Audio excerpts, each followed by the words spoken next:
Nirereklamo ang isang Cameroonian na nakadetain sa Bureau of Immigration matapos kikilan ang kapwa detainee na Indian national. Huli sa entrapment operation ang asawang Pinay ng Cameroonian na kasabot umano sa pangingikil. Nagbabalik si Elaine Fulencio.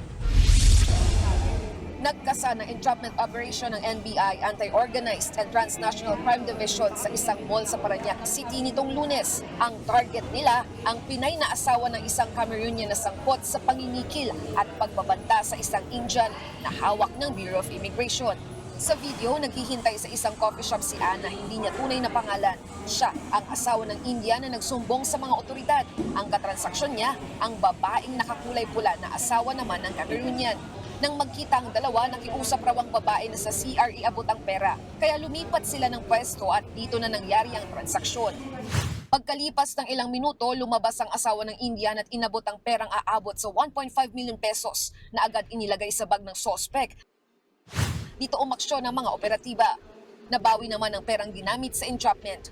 Ayon sa NBI, nagkakilalang Indian at Cameroonian dahil parehas silang nakadetain sa Bureau of Immigration Detention Facility dahil sa napasong visa. Inaloktaw ng Cameroonian ng Indian para mapabilis ang paglabas niya sa detention facility sa halagang 8 million pesos. Inutusan nila ang kani-kanilang asawa na parehong Pinay.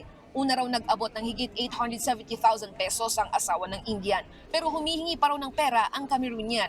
At nang di na makapagbigay ang Indian, dito na raw siya pinagbantaan. Takot na takot itong complainant natin kasi nga daw mayroong threat doon sa husband niya na nasa BI. Pag nabigay siya ng 8 million, kaya siyang mapapalabas sa BI jail. Kasi na-access niya yung online accounts ng BI.